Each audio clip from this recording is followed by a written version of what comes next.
होते हैं उनको किसी का विश्वास नहीं रहता है। विश्वास का मतलब अब विचार करो, ये बल्ब जो है, ये पंखा, ये माइक, बिजली से इनका कनेक्शन हटा दिया जाए तो इनकी कोई सामर्थ्यता रहेगी? ये कर देंगे काम, चाहे आउटडोर कंपनी का लो, चाहे फिलिप्स का लो, चाहे किसी का लो, कर देंगे ये काम। इनकी सामर्थ्य तभी है कि बिजली से कनेक्शन होगी, नहीं तो कुछ भी करने वाले नहीं होंगे। आज इनके सामने चिल्लाते रहो, कुछ होगा ही नहीं। इसकी कार्यवाही प्रणाली कब चालू होगी कि बिजली के साथ में जुड़ जाएगी। इतनी ऊंची कंपनी का पंखा लो, अगर बिजली नहीं है तो कोई उपकरण काम करने वाले नहीं है। ऐसे ही ये जितनी अन्य उपासनाएं हैं, ये सब उपासनाएं सीमित होती है, उनका सकाम फल होता है। वो सकाम फल तो दे सकते हैं लेकिन निष्काम फल कभी भी नहीं देते हैं। निष्काम फल केवल एक ही देता है। इसलिए इस साधन चालूकरण जो है बिजली करती है। ऐसे जो सत्पुरुष के शरण किए होते हैं वो बल्ब का विश्वास नहीं करते हैं, माइक का या और उपकरणों का विश्वास नहीं करते, केवल बिजली को मानते हैं। लाइट, अगर लाइट होगी तो सब चल जाएंगे, लाइट नहीं होगी तो परमात्मा जो है पूर्ण गुण परमात्मा, जिनके आन भरोसा नहीं भजे निरंजन देवा। पहले बताया जा रहा था, जो अंजन से रहित है, अंजन कहते माया को, और निरंजन कहते माया से रहित को, वो अधिष्ठान जो परमात्मा है सबका, वो केवल मात्र उसी में रमण करते हैं, उसी पर विश्वास करते हैं। फिर एक शब्द इसमें और आया है, जिनके चरण कमल मिलते वांछित, गंगा, यमुना और रेवा। रेवा किसको कहते हैं बताओ, किसको कहते हैं रेवा? ये तीन जो है जिसको संगम कहा गया है, संगम पे जाते हैं स्नान करते, तो गंगा जी, यमुना जी और रेवा सरस्वती का पर्यायवाची है। पर्यायवाची सब समझते हो?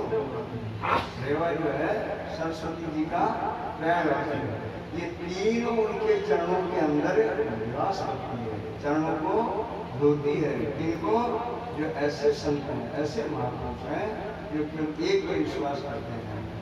फिर क्या कहा अंत में? सुंदरता उन्हीं की संगत मिलत है अलग भेवा। ऐसे संतों के संग से वो जो अलग लगने में नहीं आता है, उसकी प्राप्ति हो जाती है। उन्हीं की संगत से, उनके सानिध्य से वो अगर नहीं होंगे तो उनकी प्राप्ति नहीं हो सकती। यहाँ हमारा कहने का अभिप्राय ये है, ठीक है, आप लोग उसको अन्यथा नहीं लो, क्योंकि मैं आपसे बताता हूँ, हमारे फेरा के अंदर भगवान दास बाबा जी है ना, हमारे नाना जी के पास रहे बहुत होगा, और इस राजस्थान के भागवत के अंदर, इस शास्त्रीय संगीत के अंदर महारथा शंकर और उनके जो गुरु जी थे उनको संगीताचार्य की उपाधि मिली थी। भगवान दास को नहीं मिली, लेकिन उनको गुरु जी को संगीताचार्य की उपाधि मिली हुई थी। मैं उन्हीं भगवान दास जी बाबा जी के सब बताता हूँ आपको। शरीर छोड़ने से 10 साल पहले उनकी आंखें चली गई थी, चरण भी पीते थे और करते थे। गायन के अंदर प्रवीण थे, लता मंगेशकर, अनूप जालूका भी उनके चरण छूते थे, इस कला के अंदर, इस राग के अंदर। लेकिन अंत में उन्हीं भगवान दास बाबा जी ने कहा, माया खाली रियो,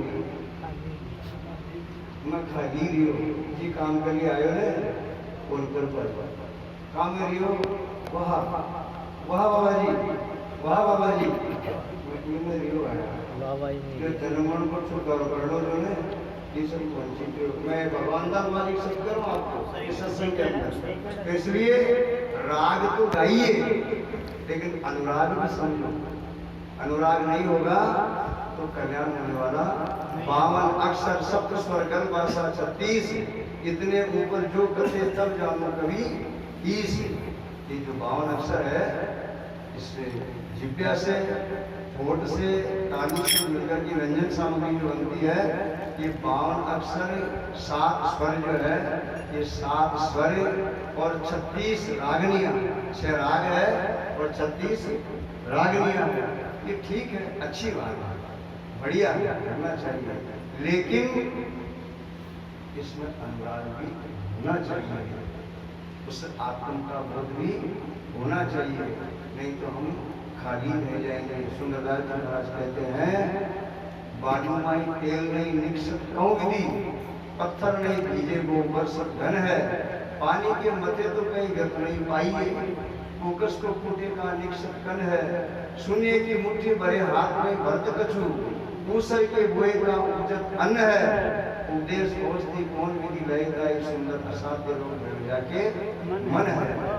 आप पानी को दिन रात घुलोते रहिए और इच्छा करिए अब घी निकले, अब घी निकले, निकलेगा घी?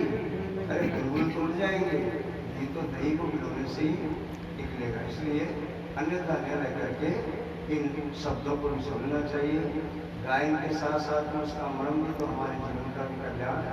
इसीलिए जितने सुंदरकांड करने वाले हैं उनको मैं कहता हूँ सुंदरकांड की चौपाइयाँ याद है, सब कुछ है, अर्थ मालूम नहीं है, और अर्थ जब तक नहीं होगा तो ये बिजली वाले करते हैं ना, एक तो अर्थ होता है और एक फ्रेश होता है, क्या करते हैं ऐसा, तब जा करके लाइट आती है। नहीं हो गया दोनों तो बस भाई ये फेस ही रह जाएगा और ये फेस भी एक दिन उड़ जाएगा। तो जिसके आगे भय है उसको जरूर समझना चाहिए, जानना चाहिए, लक्ष्य को प्राप्त करना चाहिए। और मेरे कोई सब बुरे लगे तो वापस बोलो सच्चिदानंद।